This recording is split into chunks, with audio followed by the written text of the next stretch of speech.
Today's episode of Armchair Ninja Podcast is brought to you by Atomic Climbing Holds. You've seen Atomic's work in some of the most iconic obstacles on American Ninja Warrior, including Cannonball Alley, Area 51's UFOs, and Stage 3's infamous hang climb.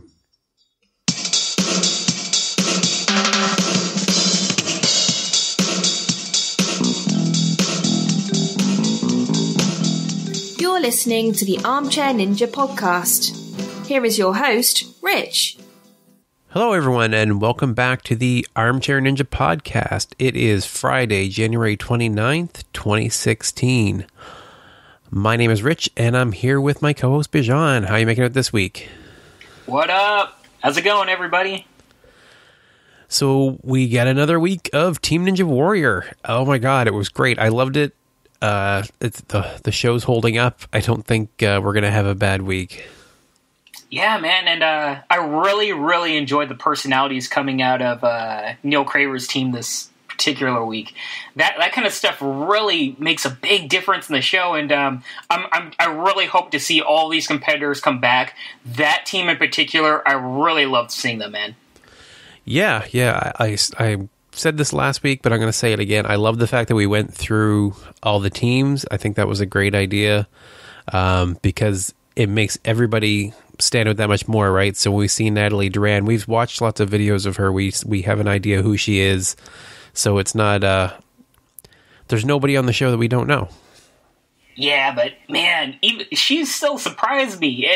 Even Grant, Neil, and Natalie, I knew who they were and everything, but they really brought all of the potential that we saw from them in the previews. They were so incredibly entertaining. Oh my god, I loved seeing them, man. Yeah, my surprise was actually the Towers of Power. I mean, I got the idea that they were pretty good, but this was definitely a good week for them. Yeah, definitely. Actually, one thing I'm going to start doing every single week is the MVP of the night, or week. I haven't really decided. It really doesn't matter. But the MVP of the episode, right? And for last week, it was kind of like a draw between two competitors. This week, it was one clear competitor. It was a complete blowout. Dan Pelosi, he completely impressed me, and he was by far the biggest MVP of the episode. Yeah, I think it's Polizzi, but yeah, he was. Polizzi, yeah, sorry. He was so good. Like he was probably the one that stood out to me too. Although Brandon Mears did really well too. I mean, really 6'5", and he moved like so smoothly through some of those things. I thought he would struggle with that much weight and stretched over that much of space.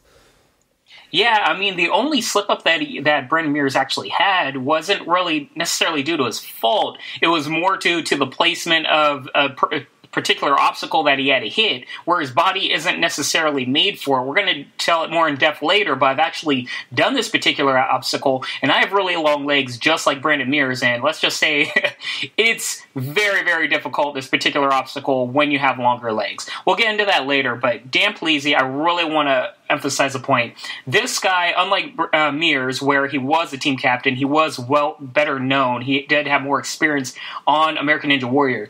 Dan Pelosi is we saw a little bit of him before, but not so much where he's going to be on so many people's radar. He really impressed this episode. He blew out really top-notch competitors that he was against, and yeah, he's going to be very impressive going on to American Ninja Warrior. I see a very bright future for him.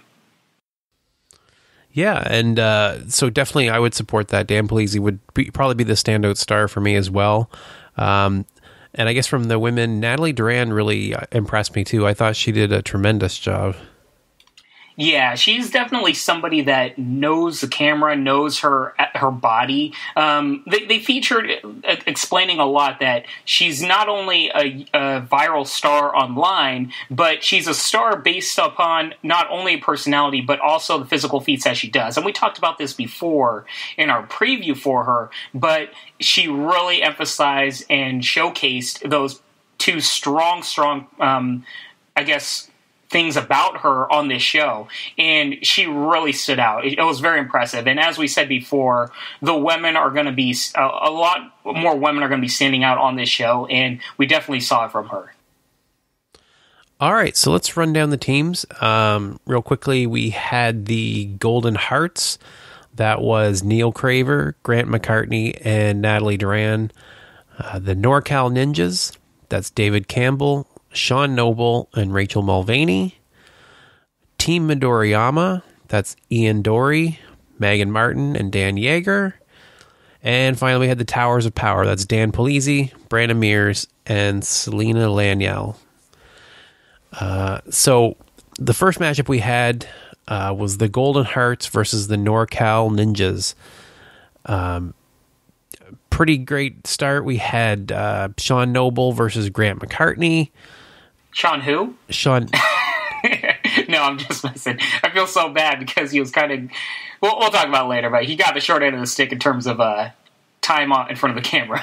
Okay. I was like, did I say it wrong? No.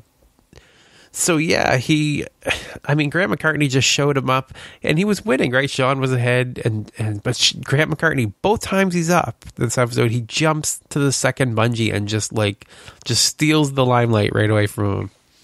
Oh yeah, I mean Grant really impressed me also because he showed a lot of potential in his first season on the show, but he really solidified that he's actually one of the higher level competitors of the show. Just by his runs, he was very flawless, and he was willing to make risks, but do well at them. He never really showed too much in terms of, flaws in his runs. And yeah, I really liked seeing Grant here. He was quite fun. Yeah, I thought he did pretty great.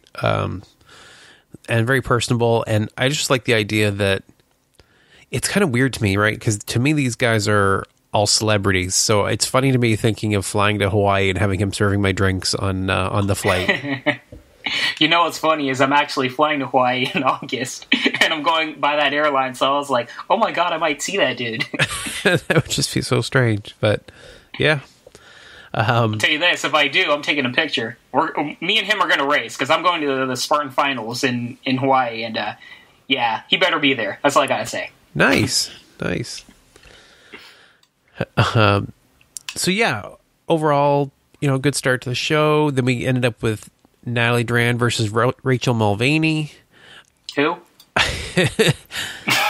So these two... It was funny because before they even said it, I watched the episode with my daughter, and I said the same thing, they're in perfect sync. The two of them were going side by side in perfect synchronization for the first couple of obstacles. Yeah, and, Rachel did well for her side because, correct me if I'm wrong, has Rachel been on this? I don't know if she's ran too much, in American Ninja Warrior. They showed her run the 2013, run, but I think that's the only thing she's done. And yeah, I question how much she's trained because she definitely took her time with a lot of these obstacles and kind of showed some novicemanship when it comes to the upper body obstacles. But I think in terms of her athleticism, she definitely has a chance to improve herself if she trains, maybe go to a ninja gym and train. I think she can do fairly well with the female athletes. I think it was just, the whole prospect of racing against another person might have gotten to her on this show. And I really feel bad for just their team in general because they were so much kind of shadowed by the bombasticness of Neil Craver's team in a way, don't you think? Yeah, I think just the showmanship of it, definitely, they definitely outshined a little bit. I think that's probably because Sean and Rachel both, were the two of all the teams we went through. They were the kind of some of the bigger question marks. We couldn't find much on them. They had been on the show, but not more than once, I guess. I think it's probably that's what's led to them not being back on the show. They just don't grab the camera's attention quite as well, even though they're pretty top athletes, right? And I think that's probably why David selected them to be on his team because he knows them from his gym and he knows what they can do. Yeah, I wish they were highlighted a little bit more just so we can get to know them, but. It's still a television show. I can't knock them too much, especially when it comes to vignettes. I'm not gonna be harping on them too much for asking for more. So, yeah, I guess it was just bad luck in a way. Yeah, you know what I think part of it was? So when Rachel was up there and when Sean was up there, in the little asides, they had David Campbell narrating them and talking about how he knows Sean from this and how Rachel was, she was on the cusp of she got knocked out of being the second woman to qualify for the city finals by him, right? So she was like the top 30. Yeah, that's a really good point, man. I think that's why it feels like we didn't see them as much, is because they had David Campbell doing the speaking for them.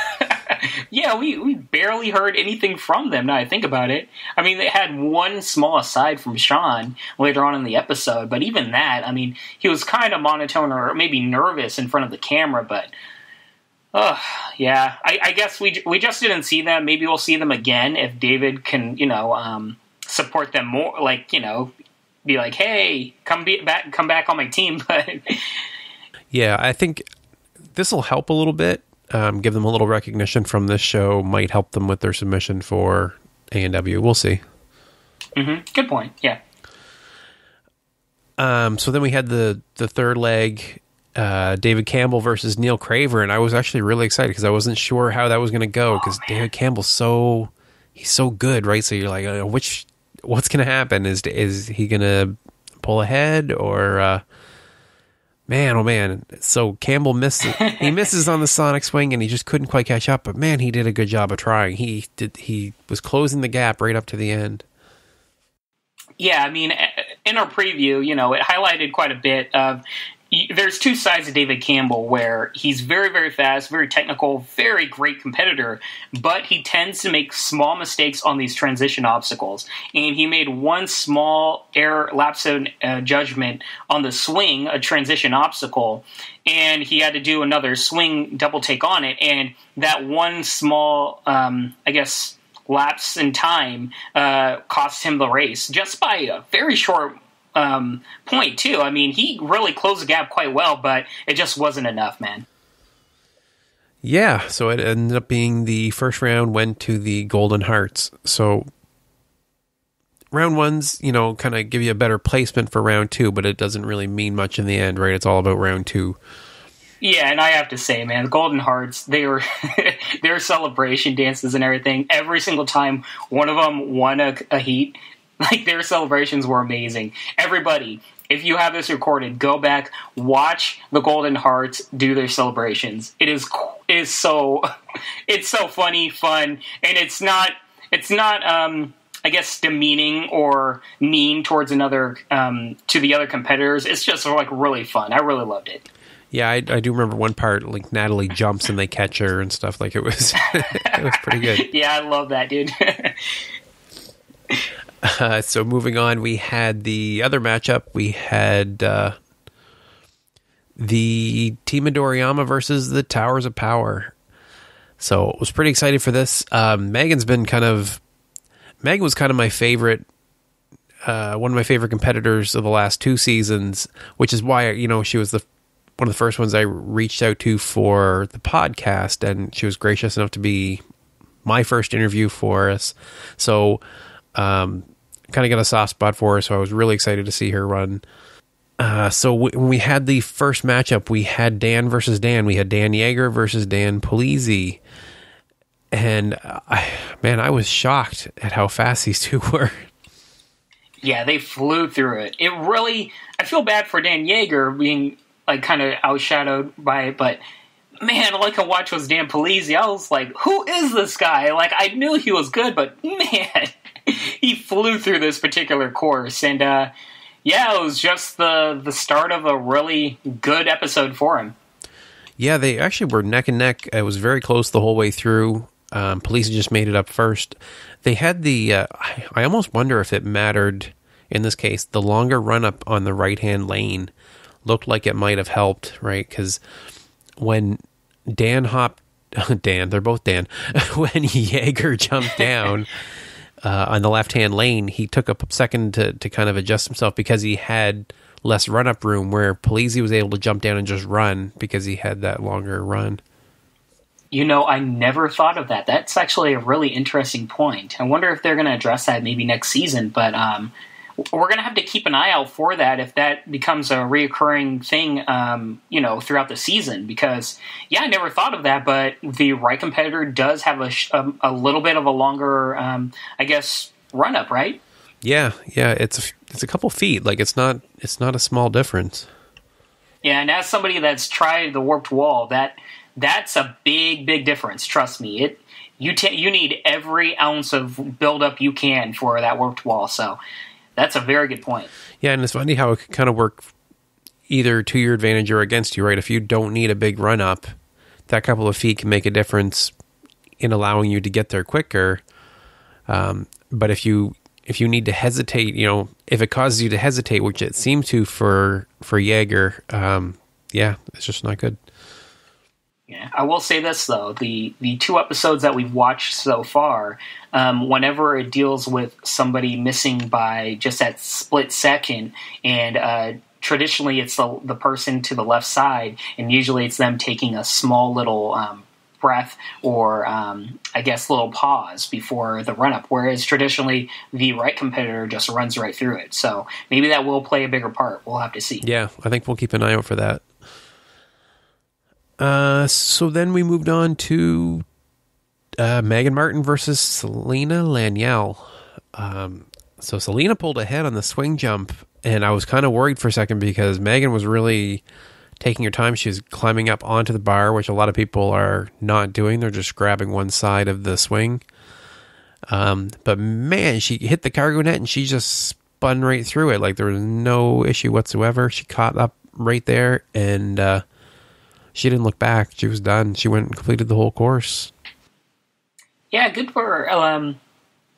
I feel bad because her competitor, I forget her name. What was her name again? I'm sorry. It was Selena.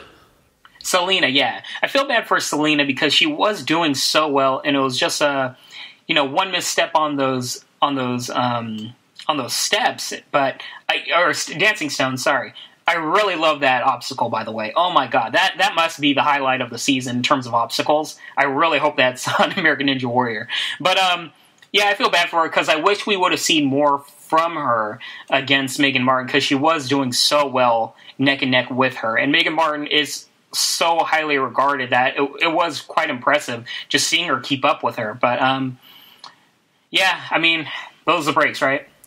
Yeah. So did you think it was odd that Megan kept going after she had fallen? Like she could have just stepped off at any point. She could have, but I don't know. I feel like Megan's one of those types of people that she looks at the course kind of like a test against herself also, rather than a competition against a person. So I'm sure she just wanted to complete it just to do it. Yeah, that was my feeling too, that it wasn't, because it could be viewed, you could take it in the wrong way. You could kind of think she was rubbing it in, but I just felt like these courses are traditionally, they tackle them to complete them. So I think she probably just felt like she was supposed to finish it all. Yeah, Jesse Graff did the same thing last episode. I think it's just something where you kind of want to just see how well you can do on the course. Yeah. So next we had Brandon Mears versus Ian Dory. So the 6'5" guy versus the 5'8". That's gonna be one of the biggest discovery. We had a 9-inch gap in the height difference there. Could you just imagine, looking over and seeing a guy that's almost a foot taller than you, how to compete against you? I can't, actually. One of my best friends in high school was almost a foot taller than me, so yeah, I know what that's like. I have some tall friends, but not that tall, man. At the end of the day, though, what we definitely know about American Ninja Warrior is being taller doesn't necessarily mean that you're going to have an easier time. So, it's whatever it is.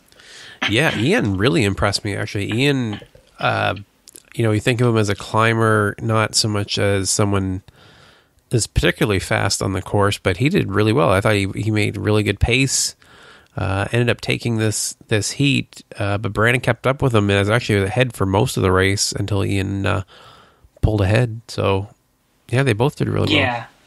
Ian's breakout moment was the dancing stones, where he pretty much just leaped over almost all of the dancing stones and landed on one of the second to last set of stones and went on from there. He really showed a really good balance, and he definitely took a risk. That could have gone really bad for him, but it worked to his benefit. And yeah, you have to make those kinds of risks every once in a while, especially when you're going from behind, And I'm glad he took that risk. It really made it really fun to watch. And yeah, that's why I love this show so much, man. You get to see things that people traditionally probably wouldn't try to do. All right, so then we moved on to round 2. We had the Golden Hearts versus the Towers of Power. So since the Towers of Power had lost, they had to face off against the Golden Hearts. And they went with the captains first. That was one of the strangest decisions, and I still can't wrap my head around it. What did you think when they did that? Like, did that seem like, were you starting to question the scoring system? Like, were they going to get 2 points? And I didn't even know they could make that option. My guess is that the winning team gets to decide who goes first, and the losing team has to just put up a person against them, because it would go very much to the Golden Hearts' benefit to go immediately with the captains, since I forget it. Mirrors just went the matchup before, so he probably was quite winded. His muscles were quite fatigued at that point, and he had to go straight up against the team captain for the Golden Hearts. So that's one of my biggest guesses, is that the winning team from the matchup before goes against the losing team, and they get to decide the lineup, so to speak. Interesting. I mean, what else would they have to... Like, there has to be something with the winning team having one kind of leg up against the losing team, right? It makes some sense. Yeah, I kind of wondered how they decide who runs. Like, I guess right up to the last second, you could just keep swapping people out. But anyway, so yeah, the Golden Hearts versus Towers of Power. We had Craver versus Mirrors right in the first round, and Mirrors falls on the Dancing Stones. So do you think that was due to him being taxed from just running, like you said? I mean, it could have. It looked to me like he just made a misstep. I mean, with the Dancing Stones, the problem with the Dancing Stones is, and why I like it so much, is so many competitors overlook it. They just see it as a transition obstacle, and I don't necessarily mean that they think it's like just a super easy obstacle, but I feel like that obstacle is a lot more difficult than a lot of these competitors give it credit for, and especially when you see some people take major risks on the obstacle and plow through it, kind of like Ian Dory did. The obstacle is very much a 50-50 if you make these risks. Most of the time, we're seeing that these competitors end up falling on them. So, I don't know. I think people are just going through it a little too fast and not methodical enough. But at the same time, if you go too slow on the obstacle, you're kind of screwed. So what do I know? In terms of that, you kind of just have to hope for the best. Yeah, the women seem to slow down and take it a little more, 2 feet at a time and more methodically. The men are just throwing themselves at it, and they're falling here and there, and it's just, it's a little hit or miss. Yeah. So the Golden Hearts take round 1, but it was only 1 point because it was the first round, even though it was the captains. So then we had Natalie Duran versus Selena Laniel again. Yeah, this was bad. So before we get to the fall, did you notice that it looked like, to me, like Natalie Duran used her hands on the Dancing Stones? Like, she bent down to catch herself, and I would have thought that would be a no-no.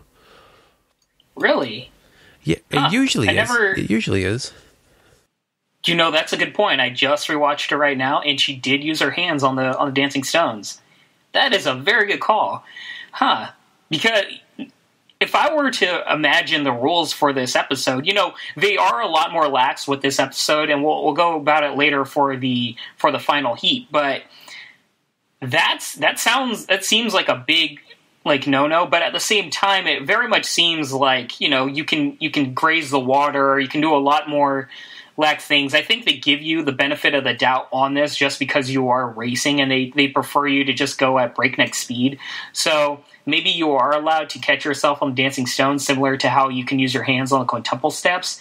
We just don't know necessarily the ruling for particular obstacles. Yeah, it must be allowed because they highlighted it, right? They even played it back in slow-mo, so apparently it's not a thing. So just an interesting note, because you do see them try to catch themselves when they land. I think Craver, when he falls on them, he basically tried to grab it. So I wonder if they were able to grab it and get themselves back up if they could keep going. Yeah, my guess is, actually, now I think about it, is as long as you don't hit that bottom flooring, everything's all game. So this was the run. Unfortunately, Lanielle fell on Bungee Road and hurt her shoulder, and they replayed it, and I ended up watching it twice, and I still can't determine if she fell because she hurt her shoulder or hurt her shoulder when she fell. My guess is that she hurt her shoulder because she fell.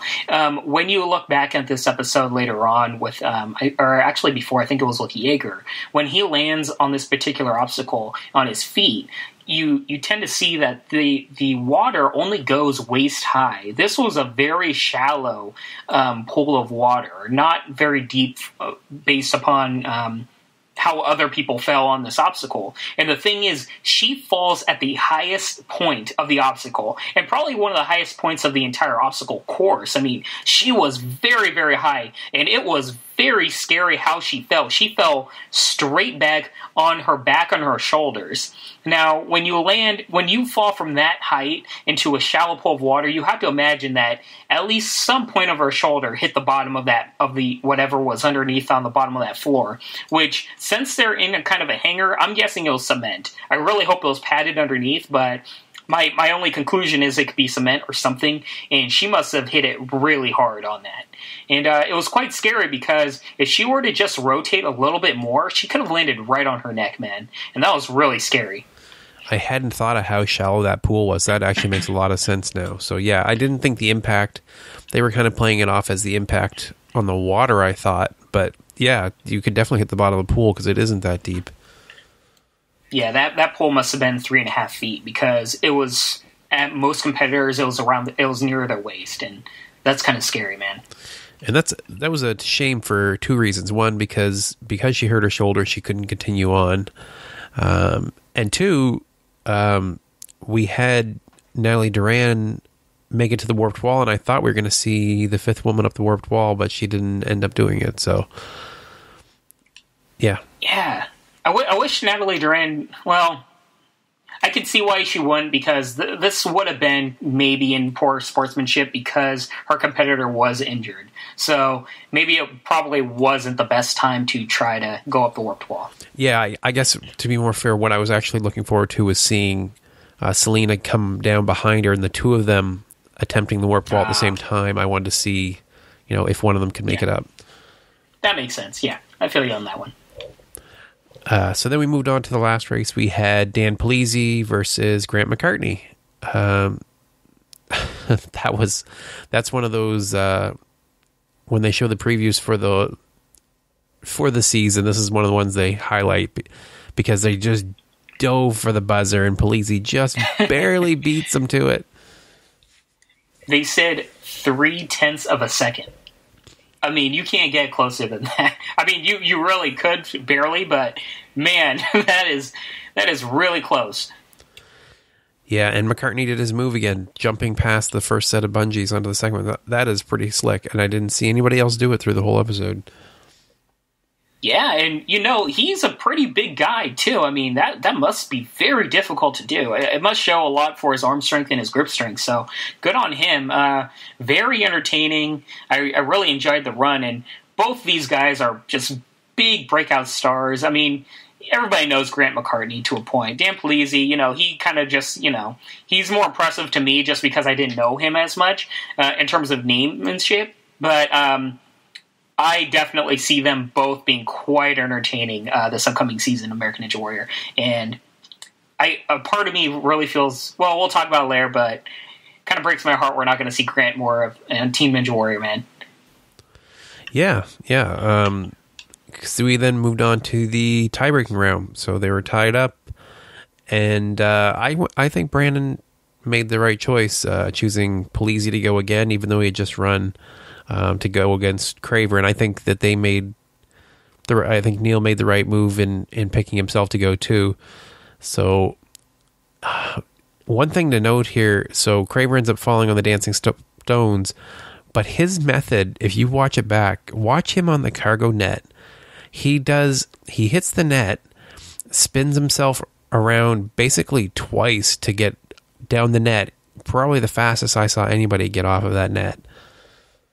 That was really amazing, actually. I just rewatched it, and yeah, that's what he does to kind of explain it is he basically lands on the net, and he brings his body downwards to where his feet are basically still where his feet initially landed, and he brought his body towards it, which is a very quick spin around, just takes a quick second, and then spins his body around again, so he kind of subverts the whole portion where you kind of have to climb down with your feet, and it takes a lot of time. That was very, very smart on his part, actually, and I never noticed it, but man, see, that kind of stuff really shows some really intelligent, I guess, awareness of the course for some of these higher-level competitors, where they use these kind of creative methods of hitting particular obstacles that really benefit them in ways that most people wouldn't even think of. So, very impressive by Neil. But Polizzi got the point, so the Towers of Power moved on to the final. Gotta love Polizzi, but it breaks my heart, man. I loved the Golden Hearts. Like, I hate the name, and the name is kind of growing on me, but I'm still like, oh god. But man, were they entertaining!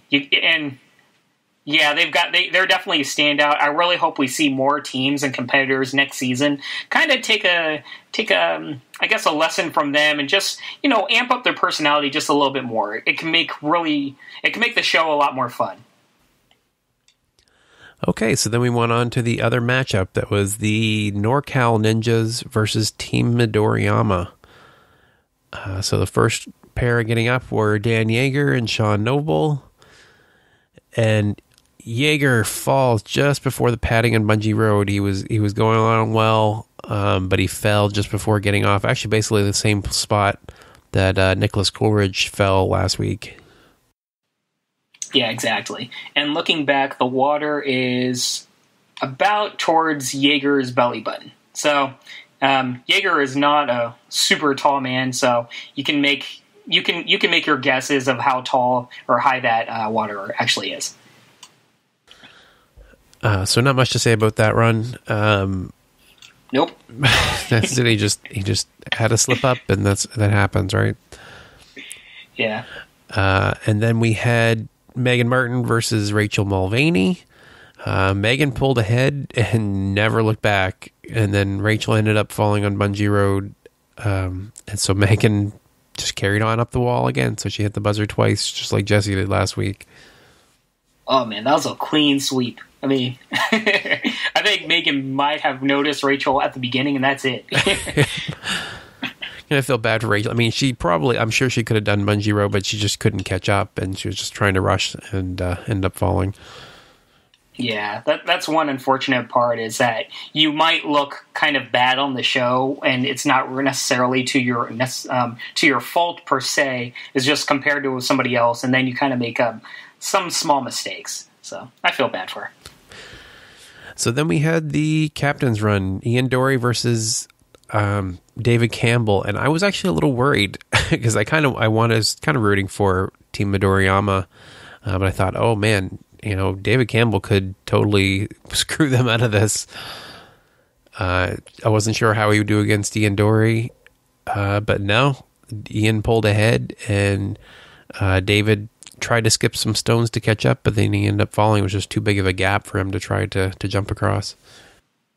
Yeah, I mean, this was my biggest fear for David Campbell going into this show, is that we knew there was going to be a lot lower difficulty transition obstacles, and for some reason these are his kryptonite. This is his Achilles heel. He just does not do well with these transition obstacles, and traditionally, when you look back on his runs and where he's failing stage 1 on these obstacles that he should be able to just beat easily, he kind of overlooks them, and it was the same thing with the dancing stones. He was looking forward ahead at Ian Dory rather than the dancing stones when he hits these hits this particular obstacle, and he kind of slips up and he falls.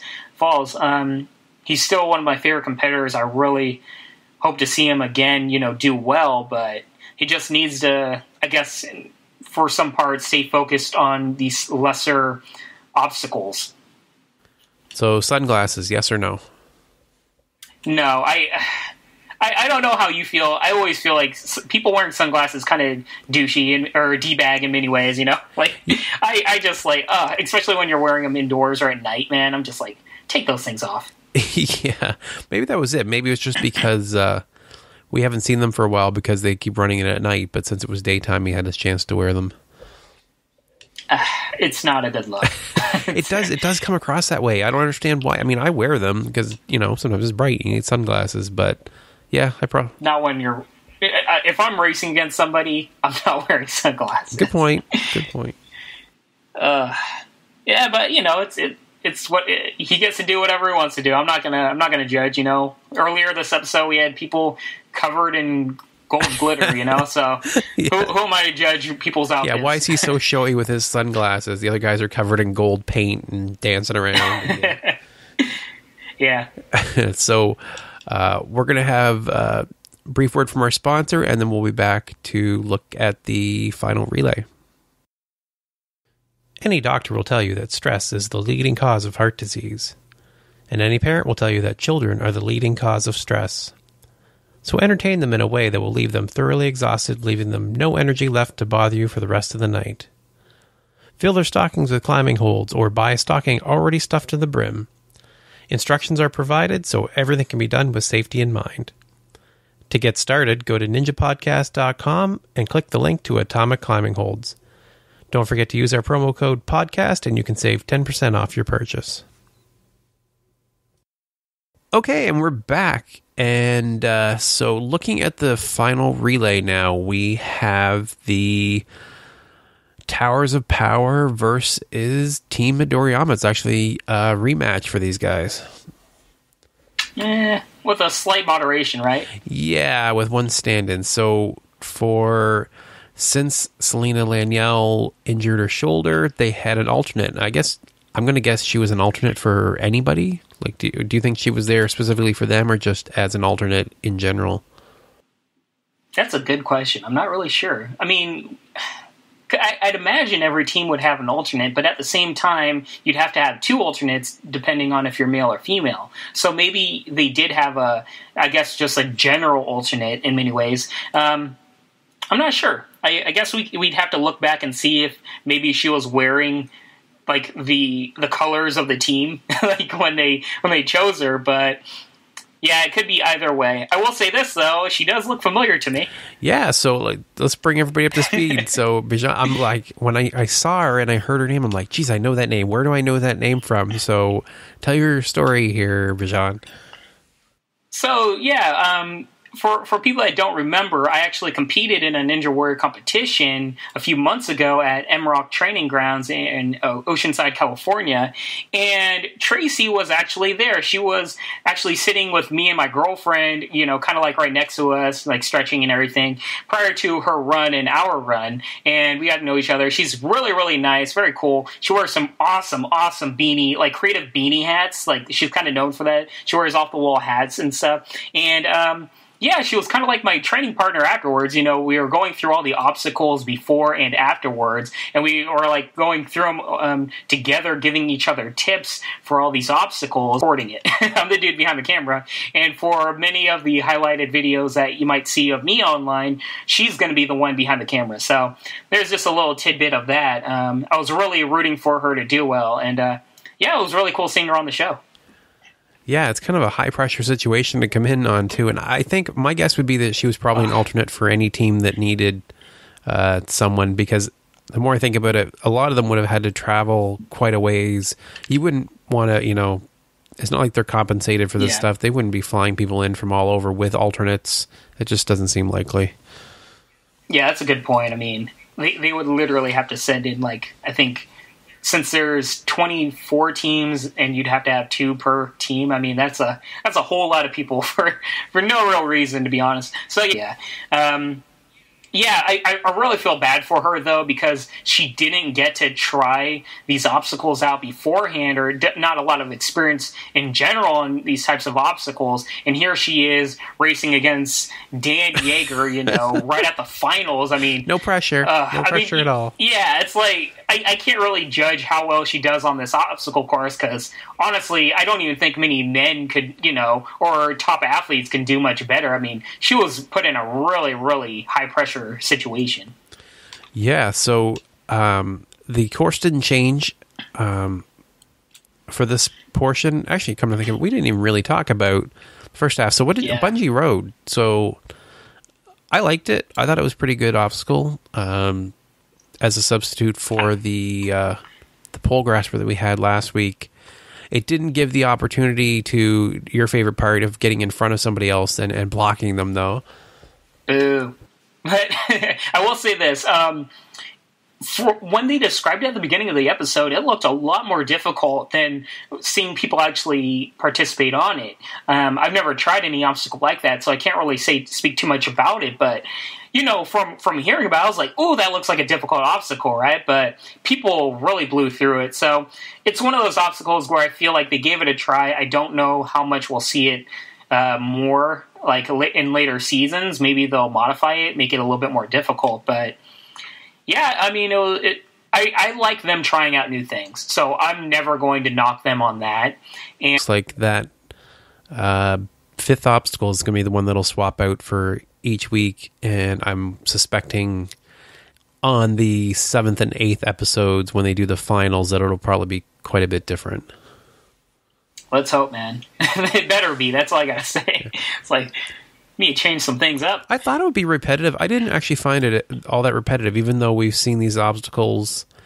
Just the racing aspect of it all, right? The football field doesn't change from week to week either. It's just the teams, so...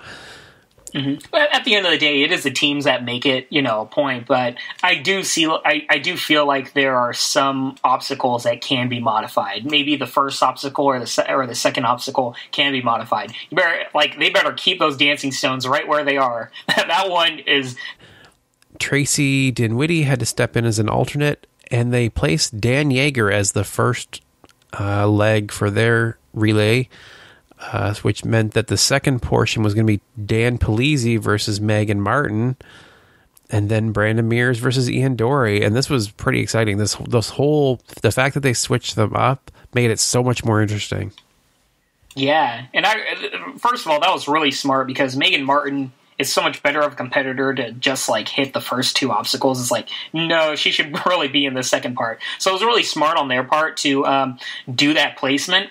And yeah, I mean, at a parallel point to where you can, I guess, lock your body and shoot forward. So he was really, I question that placement. Maybe Dan would have done better because he's a little bit shorter. But at the same time, I just don't know how experienced Dan is with that obstacle either. So maybe it was kind of like a rock and a hard. As Dan was, blowing through it.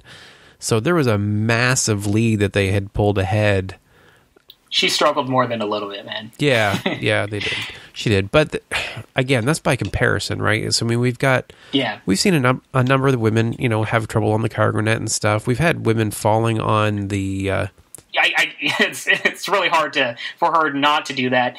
And, man, Dan, as you said, Dan really, to his credit, really closed the gap really well, man. Yeah, and then it looked like Brandon hit the salmon ladder not long after Ian. It looked like he was closing the gap too, and then it might be